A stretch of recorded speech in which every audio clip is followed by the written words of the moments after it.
नमस्कार। संसदीय समितियों के रिपोर्ट पर हमारे खास कार्यक्रम कमेटी रिपोर्ट में आपका स्वागत है। मैं हूं सूरज मोहन झा। भारत किसानों का देश है और यहाँ की अर्थव्यवस्था में कृषि की महत्वपूर्ण भूमिका है। हमारे देश की तकरीबन 55% आबादी कृषि पर आधारित है। कृषि क्षेत्र के महत्व और इसमें शामिल जोखिमों को देखते हुए ही प्रधानमंत्री फसल बीमा योजना की शुरुआत की गई है। कृषि संबंधी संसदीय स्थायी समिति ने योजना के मूल्यांकन को लेकर अपनी रिपोर्ट संसद में 10 अगस्त को पेश की। समिति ने न सिर्फ इसके सभी पहलुओं की समीक्षा की, बल्कि इसके प्रभावी क्रियान्वयन के लिए महत्वपूर्ण सुझाव भी दिए हैं।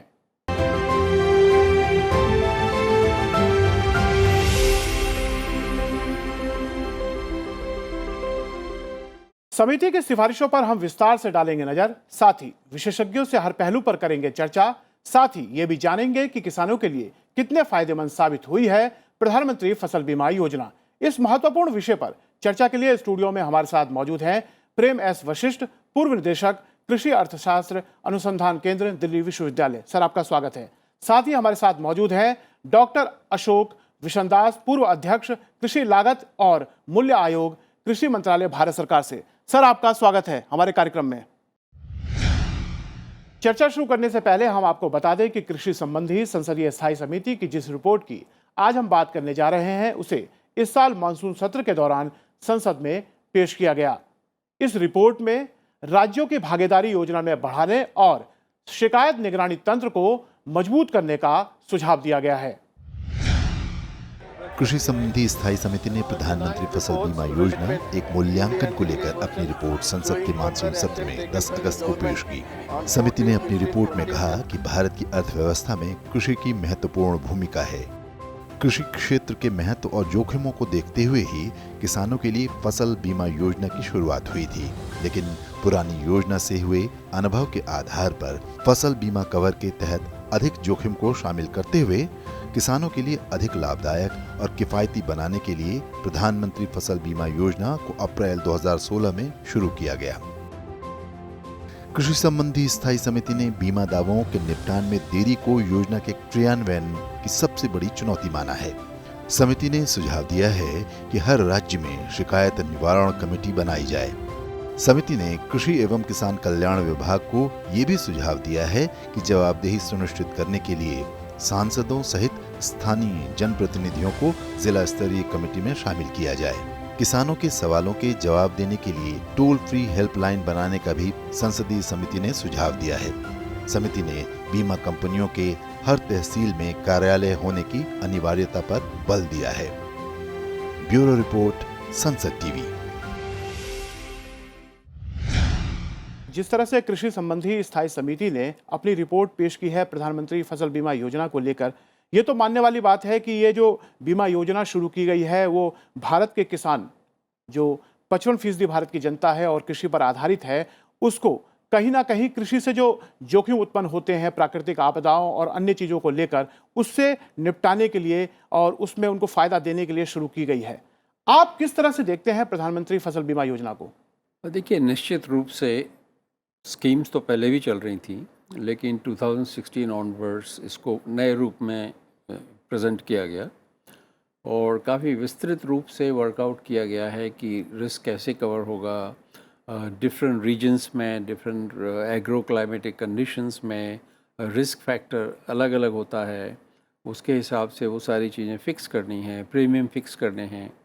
और जो योजना का मेन उद्देश्य है वो है अल्टीमेटली सारी क्रॉप्स को कवर करना, बट फ़िलहाल 100% कवरेज नहीं हो रहा है, जिसमें स्टेट्स का पार्टिसिपेशन भी बहुत आवश्यक है। और जो फंडामेंटल चीज़ है रिस्क कवर करने का, ये काफ़ी हद तक राहत देता है किसानों को, लेकिन उससे जुड़े हुए पहलू कई हैं, जैसे कि मार्जिनल और स्मॉल फार्मर्स का पार्टिसिपेशन कितना है। तो अभी तक जो कुछ डेटा उपलब्ध है उसमें अप्रॉक्सीमेटली 63 to 68% स्मॉल फार्मर्स का पार्टिसिपेशन है और 16 to 18% पार्टिसिपेशन मार्जिनल फार्मर्स का है। तो एक ये समस्या अवश्य है, क्योंकि मार्जिनल फार्मर्स की संख्या बहुत है इंडिया में, भारत में, तो उनका पार्टिसिपेशन बहुत आवश्यक है। तो एक कुछ ऐसी चीज़ें हैं जहाँ पर काफ़ी सुधार की आवश्यकता है और उसको बहुत गहन रूप से देखने की आवश्यकता है कि उनकी क्या कंस्ट्रेंट्स हैं, उनकी क्या मजबूरियां हैं जो वो आगे नहीं आ पा रहे हैं। और ये जो पिक्चर है वो स्टेट टू स्टेट वेरी करती है। जी। तो काफ़ी लाभ हुआ है। प्रधानमंत्री फसल बीमा योजना कहीं ना कहीं किसानों को प्राकृतिक आपदाओं से जो उनको नुकसान होता था उसे उसमें फायदा पहुंचा रहा है, लेकिन उसके साथ ही उसमें कई सुधार की गुंजाइश है। और कृषि संबंधी जो संसदीय समिति है उसने भी इस ओर इशारा किया था और अपने कई अहम सुझाव इसको लेकर मंत्रालय को दिए हैं। अशोक विशनदास जी की ये जो योजना है वो काफी प्रभावी है किसानों के लिए, खासतौर से जो प्राकृतिक आपदाओं के कारण नुकसान झेलते हैं, लेकिन उसके बावजूद इसमें कई सुधार की गुंजाइश है। संसदीय समिति ने भी अपनी सिफारिशों में मंत्रालय को कहा है कि कई तरह के जो सुझाव हैं वो दिए हैं ताकि इसमें सुधार किए जा सके। प्राकृतिक आपदा हैं, उनकी बारंबारता, उनकी तीव्रता और उनकी समय वृद्धि, ये तीनों चीजें में वृद्धि हो रही है। इसका क्या मतलब है कि हमारे जो किसान भाई हैं वो जोखिम ज्यादा उठा रहे हैं। तो इसका ये तात्पर्य ये है कि किसानों को उन जोखिमों के विरुद्ध अपने को प्रोटेक्ट करना है, अपने को बचाना है। अब सवाल ये है कि बचाया कैसे जा सकता है। तो एक सबसे ये तरीका है कि जो प्रधानमंत्री फसल बीमा योजना है वो बहुत ही सुचारू रूप से जो बनाई गई है, जो उसका उनका जो प्रारूप है, और ये एक्चुअली बीमा योजना है जो फसल बीमा है वो किसी न किसी रूप में 1985 से चली आ रही है, लेकिन इतनी कारगर साबित नहीं हुई। उसमें बहुत सारी कमियां थी। कुछ किसान भाई, अब ये सवाल ये है कि एक नोबेल लॉरेट थे शुल्ज साहब, उन्होंने ये कहा कि जो उन्होंने भारत के किसानों पे शोध किया है कि भारत के किसान संसाधन के दृष्टि से गरीब जरूर हो सकते हैं लेकिन वो बड़े बुद्धिमान हैं। तो इसका मतलब है उनको पता है कि इतने जोखिम है, तब भी जो फसल बीमा योजना का जो कवरेज है, वो जो उनका कवर है वो सिर्फ अब भी 30% से ज्यादा नहीं है। इसका क्या मतलब है कि वो किसान जिनको पता है कि जोखिम ज्यादा हो रहे हैं, उनकी तीव्रता भी ज्यादा हो रही है, जो प्राकृतिक आपदा है उनकी बारंबारता भी ज्यादा, तब भी वो अपने को वो नहीं कर रहे थे, अपने बीमा से कवर नहीं कर रहे थे। उसका ये मतलब है उनको उस पर खास मतलब फेद नहीं था कि जब वो क्लेम करेंगे तो क्लेम सेटल नहीं होते थे। तो ये सारे रीजन से कि उनकी इसमें रुचि कम थी, उनको लगता था कि हम सिर्फ पैसा दे रहे हैं किश्त का, लेकिन जब नुकसान होता है तो उनकी भरपाई करने में बहुत ही विलंब होता था या नहीं मिलता था। कई बार 2-2, 3-3 साल लग जाते थे। अब इसमें जो फसल बीमा के जो प्लेयर्स हैं हमारे भारत के बाजार में, वो 5 तो पब्लिक सेक्टर के हैं, जैसे एग्रीकल्चर इंश्योरेंस कंपनी, और 13 प्राइवेट है। अब जो प्राइवेट वालों की अगर आप एनालिसिस करेंगे तो उनको इससे बहुत मुनाफा होता है।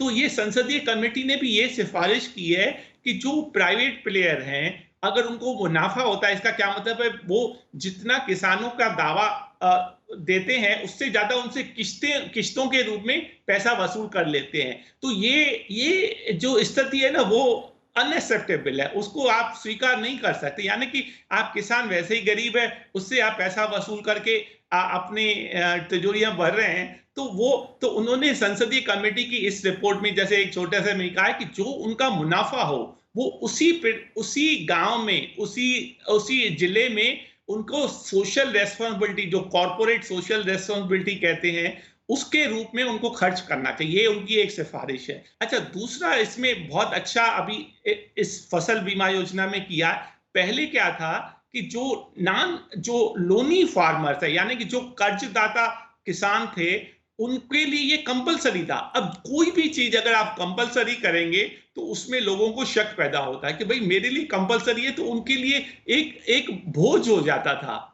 उसको ऐसा नहीं लगता था मुझे कवर किया जा रहा है जोखिमों के विरुद्ध, बल्कि उनको बोझ अब इनको भी इन्होंने स्वतंत्रता दी है, चाहे आप कर्ज लें चाहे न लें, आपकी स्वेच्छा है। आप अगर बीमे से अपने को कवर करना चाहते हैं तो आपका स्वागत है, नहीं है तो भी कोई बात नहीं। तो ये बहुत अच्छा कदम है। और फिर जो इन्होंने इसको रेशनलाइज किया है, जो बीमे की जो किश्त है वो रबी जो फसल है उसके लिए 1.5%, और खरीफ के लिए 2%, और जो दूसरे और इसके अलावा जो फसलें हैं, वाणिज्य फसलें हैं, और जो फ्रूट्स एंड वेजिटेबल हैं, यानी कि जो हॉर्टिकल्चर की, उसमें 5% से अधिक नहीं।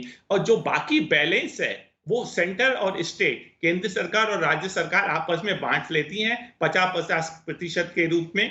और जहां नॉर्थ ईस्टर्न, जो पूर्वोत्तर हमारे प्रदेश है, उसमें सिर्फ स्टेट गवर्नमेंट को 10% देती है। तो इतना इन्होंने बहुत अच्छी फसल, मतलब ये जो स्कीम है, बहुत अच्छे से उसको विस्तार दिया है, बहुत गहराई से अध्ययन किया है, और जो भी उसमें कमियां थी उससे पहले 2016 से पहले, उसको इन्होंने दुरुस्त करने की कोशिश की है। हमने देखा पूर्व में भी कृषि बीमा योजनाएं चलाई गई थी, उनमें कुछ कमियां थी जो हमारी देश के सभी किसानों को इसमें शामिल नहीं कर पाती थी। उसी को सुधार करके प्रधानमंत्री फसल बीमा योजना की शुरुआत की गई, और आपने सही कहा कि इसका लक्ष्य तभी पूरा माना जाएगा जब हमारे देश के सभी किसान इसके अंदर शामिल कर लिए जाएंगे। हम अपने दर्शकों को बताते चले कि जिस कृषि संबंधी संसदीय स्थायी समिति ने ये रिपोर्ट दी है, कौन है उसके अध्यक्ष और सदस्य, साथ ही समिति की बैठकों पर एक नजर। संसद की 24 स्थायी समितियों में से कृषि मामलों से जुड़ी महत्वपूर्ण स्थायी समिति भी है। बीजेपी सांसद पीसी गड्डीगौड़र समिति के अध्यक्ष हैं। वर्तमान में समिति के 27 सदस्यों में से 20 लोकसभा के और 7 राज्यसभा के सांसद हैं।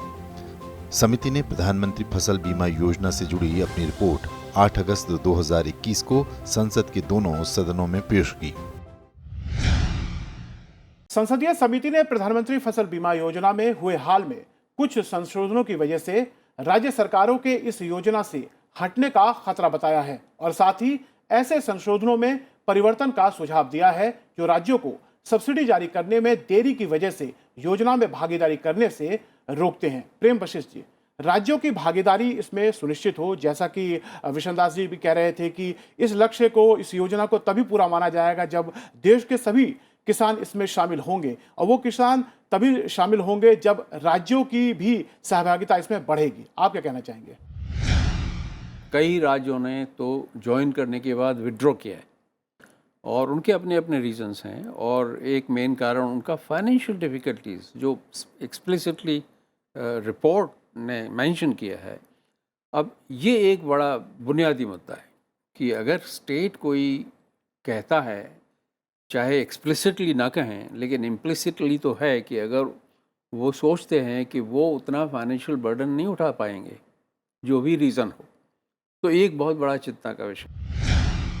अशोक विशनदास जी, प्रेम एस वशिष्ठ साहब ने एक बहुत ही महत्वपूर्ण यहाँ सवाल उठाया है, जो समिति ने भी कहीं ना कहीं अपनी सिफारिश में या अपनी पड़ताल में पाया, जो राज्यों के अपने कुछ आशंकाएं हैं, जिसमें उन्होंने वित्तीय आशंकाओं को लेकर का जिक्र किया है। चूंकि आप कृषि मंत्रालय भारत सरकार के मूल्य लागत आयोग के चेयरमैन रह चुके हैं, काफ़ी करीब से आपने इन तमाम चीज़ों, केंद्र और राज्य के संबंधों को लेकर काम किया हुआ है, किस तरह से इसका निदान पाया जा सकता है?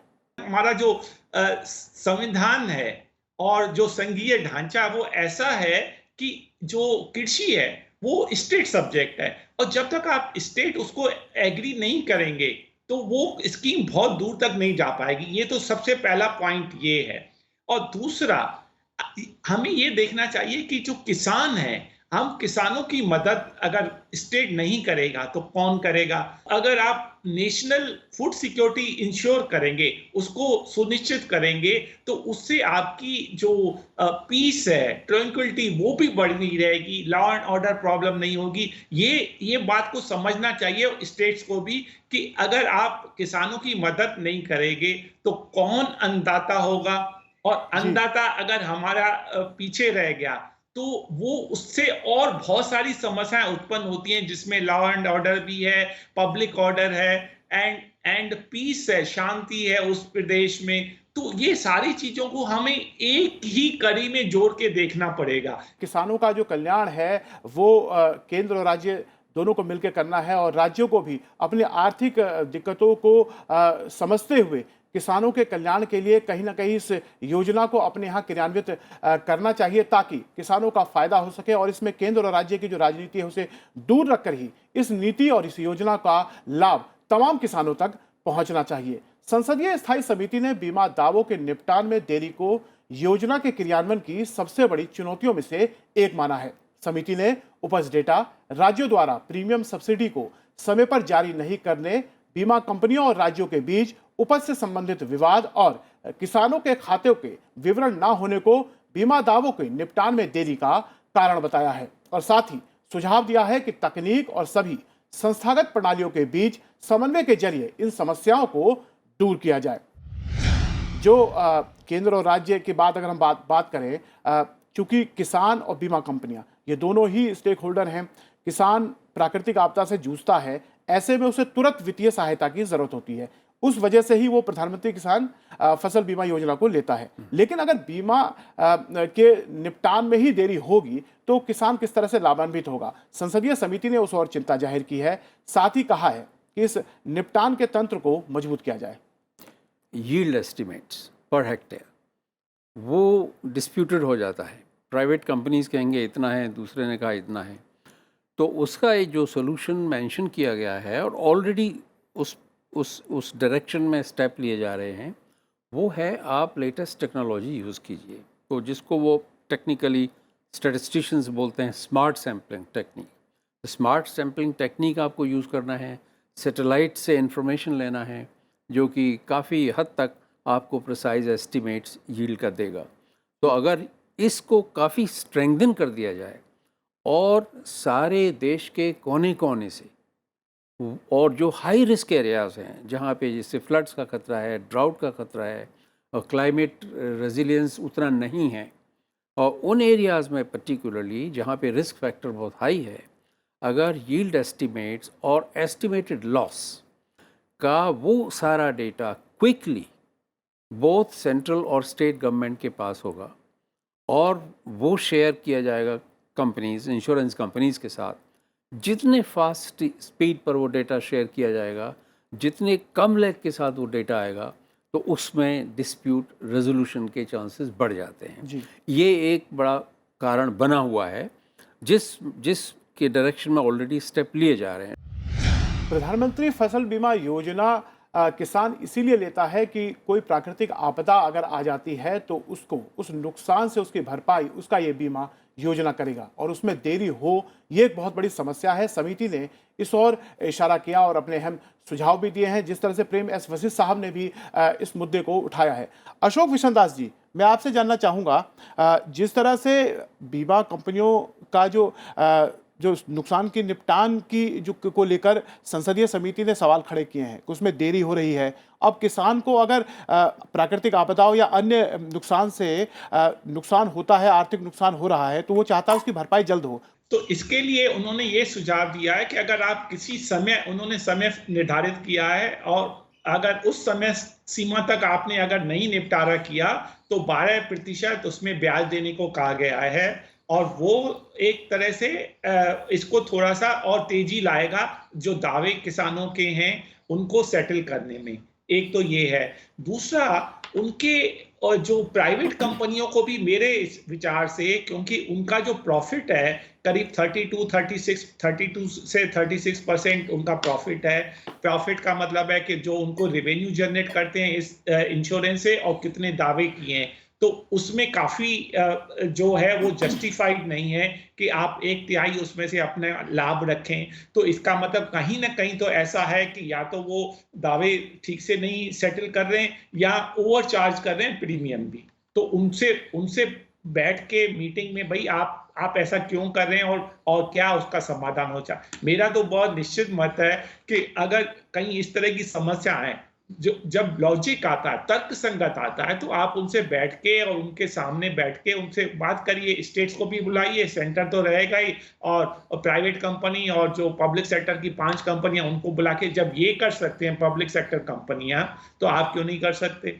और आप दिखाए, आपके खुद के ही अकाउंट बोल रहे हैं कि आप इतना मुनाफा ले रहे हैं, और वो किसानों की जो पसीना है, किसानों के पसीने की गाड़ी कमाई है, उससे आप प्रॉफिट ले रहे हैं। तो प्रॉफिट लीजिए, उसमें कोई, लेकिन 5-10%, 15, कुछ उसमें सीमा निर्धारित होनी चाहिए। इसका मतलब है कि आप दावे, तो उनको अगर ये थोड़ा सा एक रिस्ट्रिक्शन लगाएंगे तो वो अपने आप दावे में तेजी आएगी।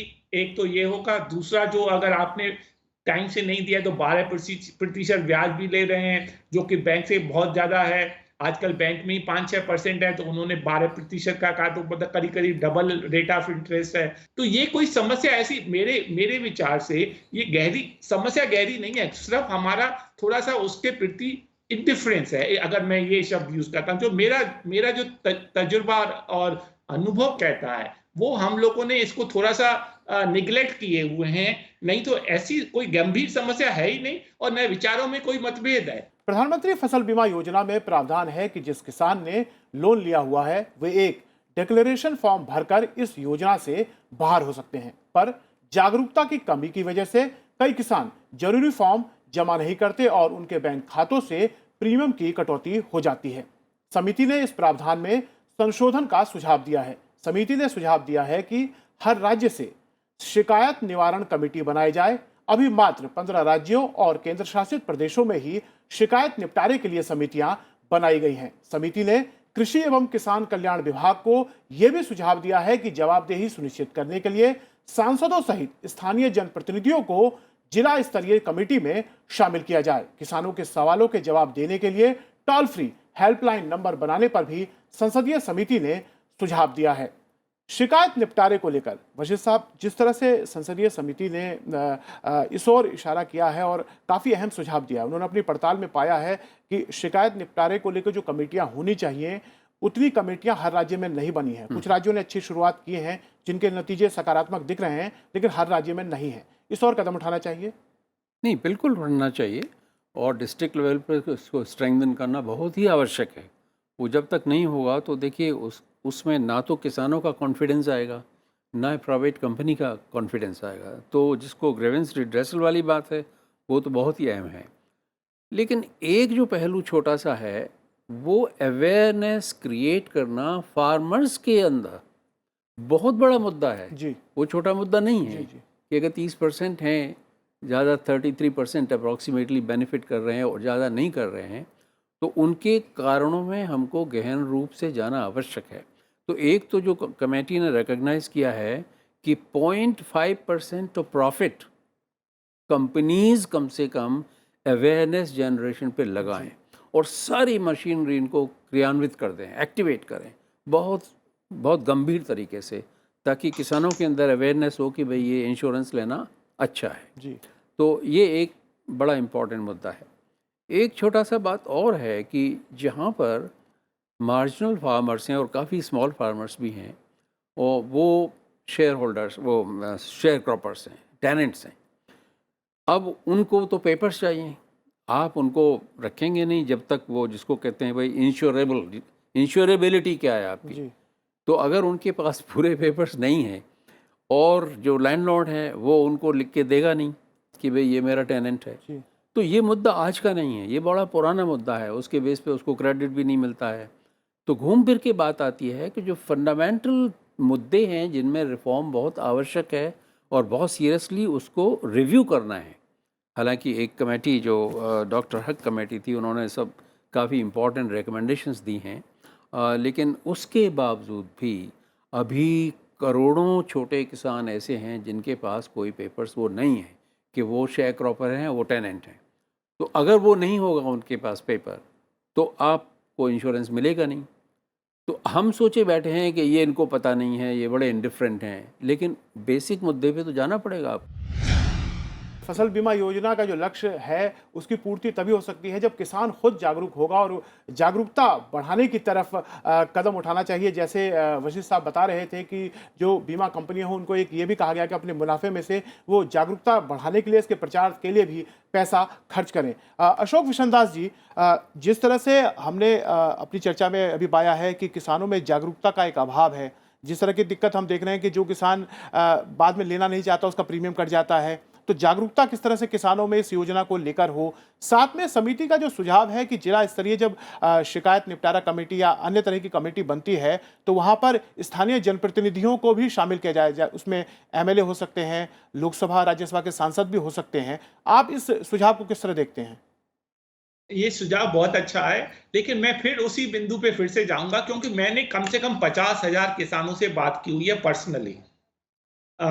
जब हम कृषि मंत्रालय में थे और वहां जाके उनके फील्ड पे, तो मेरा जो निष्कर्ष ये है कि किसानों को सूचना में अभाव है, इस बात को तो मैं मानता हूं, लेकिन इतना भी अभाव नहीं है कि आपका 70% किसान बीमा नहीं करा रहा है उसको जस्टिफाई करे या उसको एक्सप्लेन करे। ये पॉइंट है। मेरा जो आधारभूत बिंदु है, किसानों को इस बात पे कॉन्फिडेंस नहीं है, विश्वास नहीं है कि मैं अगर किसी तरह से इंश्योरेंस कराऊं, अपनी बीमा कराऊं अपनी फसल का, तो अगर खुदा न करे कि ये इसमें कहीं जो जोखिम है उससे हमारा कहीं नुकसान हो गया फसल का, तो मुझे उसकी भरपाई जल्दी होगी। क्योंकि उनके आसपास के बहुत सारे ऐसे उदाहरण नहीं मिलेंगे उस किसान भाई को, उसके मित्र हैं या उसके पड़ोसी हैं जो ये उसको डिमॉन्स्ट्रेट कर सके कि इसमें फायदा है। तो तात्पर्य ये है कि सबसे पहले अगर आप इस इंश्योरेंस के प्रोडक्ट को, अगर मैं ये शब्द यूज करूं, ये जो इंश्योरेंस भी एक तरह का प्रोडक्ट है, उसको अगर फायदा नजर आएगा तो वो बात अपने आप जंगल में आग की तरह फैल जाती है। अरे भाई ये बड़ी अच्छी स्कीम है और इसको ले लो। समिति ने बीमा कंपनियों के हर तहसील में कार्यालय होने की अनिवार्यता पर बल दिया है और पाया है कि कई जिलों में बीमा कंपनियों के कार्यालय नहीं हैं, जिससे किसानों को योजना का लाभ लेने में समस्याओं का सामना करना पड़ता है। कृषि संबंधी संसदीय समिति ने बीमा पोर्टल पर अधिकारियों के संपर्क विवरण अपलोड करने का सुझाव भी दिया है। कमेटी ने यह भी गौर किया है कि डिफॉल्टिंग बीमा कंपनियों के खिलाफ कार्रवाई करने में देरी होती है। समिति ने सुझाव दिया है कि एक निश्चित समय सीमा में डिफॉल्टर्स को दंडित किया जाए। प्रधानमंत्री फसल बीमा योजना का जो लक्ष्य है वो बहुत अच्छा है कि भारत के सभी किसानों को प्राकृतिक आपदा या अन्य हानियों से उनके नुकसान की भरपाई हो। अब उसमें संसदीय समिति ने जो अपनी पड़ताल की है उसमें कुछ दिक्कतें भी पाई हैं, कुछ सुझाव भी दिए हैं। एक विशेषज्ञ के तौर पे आपसे जानना चाहूंगा कि किस तरह के कुछ कदम उठा के हमारे देश के सभी किसान इस योजना का लाभ ले सकते हैं। ये सबसे पहले तो मैं स्टेट से आग्रह करूंगा कि स्टेट एग्रीकल्चर जो कृषि है वो एक स्टेट सब्जेक्ट है, वो किसानों को अपना भाई समझ के जितना भी इसकी कॉस्ट आती है सबसे पहले उनको अग्रणी कदम उठाना चाहिए, क्योंकि ये सिर्फ किसानों के हित की बात नहीं है, ये हमारे देश की जो सिक्योरिटी है, नेशनल सिक्योरिटी है, पीस है, वो सारी इससे मामले जुड़े हुए हैं, इसलिए उसको नजरअंदाज नहीं किया जा सकता। बिल्कुल, किसान अगर समृद्ध होगा, उसके नुकसान की भरपाई होगी और वो खुशहाल होगा तो कहीं ना कहीं देश के जो अन्य मापदंड, चाहे सुरक्षा हो, कानून व्यवस्था हो, सभी अपने आप में दुरुस्त हो जाते हैं। डॉक्टर अशोक विश्वनाथ जी, आप इस चर्चा में आए, चर्चा को जीवंत बनाया, उसके लिए बहुत बहुत आपका धन्यवाद। अंतिम टिप्पणी आपसे जानना चाहूंगा, किस तरह से इस अच्छी योजना का लाभ किसानों तक पहुंचे? देखिए, पहला तो जो मार्जिनल फार्मर्स हैं उनका पार्टिसिपेशन बढ़ाना है, और जो मैंने जो मुद्दा उठाया था कि उनके पास तो पेपर्स नहीं है, ज़्यादातर वो टेनेंट्स हैं, तो उस समस्या को जल्दी से जल्दी हल करना है कि किस तरीके से आप उनको कर सकते हैं। छोटी छोटी दिक्कतों को सहेज कर उसको एक अच्छी पड़ताल, एक अच्छी समीक्षा की जरूरत है, और संसदीय समिति ने जो कृषि से जुड़ी हुई है कहीं ना कहीं तमाम मुद्दों की पड़ताल की और उसको लेकर एक विस्तृत सिफारिशें मंत्रालय को, सरकार को दी है। अभी आने वाला वक्त बताता है कि उन सिफारिशों पर कितना अमल होता है, क्योंकि किसानों का फायदा तभी होगा जब इस योजना का लाभ सभी किसानों तक पहुंचे। वशिष्ठ साहब, आप हमारे स्टूडियो आए, उसके लिए बहुत बहुत धन्यवाद आपका। आप सबका इस चर्चा में हिस्सा लेने के लिए बहुत बहुत शुक्रिया। कृषि संबंधी संसदीय समिति की रिपोर्ट से यह बात तो साफ हो जाती है कि इस योजना का उद्देश्य फसल नुकसान से पीड़ित किसानों को वित्तीय सहायता प्रदान करते हुए किसानों की आय बढ़ाने के साथ में कृषि में नई तकनीकों के इस्तेमाल के लिए प्रोत्साहित करना है। तो कैसा लगा हमारा ये कार्यक्रम? आप अपना फीडबैक हमें संसद टीवी के सोशल मीडिया अकाउंट्स पर दे सकते हैं। मुझे दीजिए इजाजत और आप देखते रहिए संसद टीवी। नमस्कार।